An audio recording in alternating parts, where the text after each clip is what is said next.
আছে। সবাই ভালো করে শোনো, জাহাজের ক্যাপ্টেন নাকি মদ খেয়ে ঢলে পড়ে আছে। সামনে একটা বিশাল গর্ত আছে আর জাহাজটা সোজা সেদিকেই যাচ্ছে। আমি তো এই লাইফ বোট দিয়ে আমার জীবন বাঁচিয়ে নেব। দোস্ত এখন আমরা কি করব? আসো আসো, এই জাদুর সমোচা নিয়ে নাও। এই সমোচার দাম 20 লাখ টাকা। কিন্তু এই জাদু সমস্যা দিয়ে কি হবে? যদি তুমি এটা কোনো পশুকে খাওয়াও, সে তোমার পোষা হয়ে যাবে আর তোমার সব কথা মানবে। এই নাও আঙ্কেল, 20 লাখ টাকা। একটা দারুণ সমস্যা দাও। এবার এটা সমুদ্রের মধ্যে ফেললাম। মনে হচ্ছে কেউ খাচ্ছে।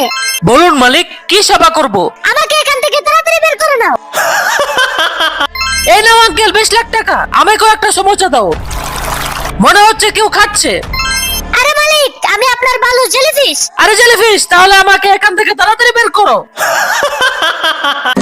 আরে না, আমার কাছে তো 1 টাকাও নেই। দোস্ত, যারা আজ ভিডিওটা লাইক আর চ্যানেলটাকে সাবস্ক্রাইব করবে না, তাদের মা চিরদিনের জন্য রাগ করে থাকবে। তোমরা তো সেটা চাও না, তাই তাড়াতাড়ি লাইক সাবস্ক্রাইব করে মা কমেন্ট করো।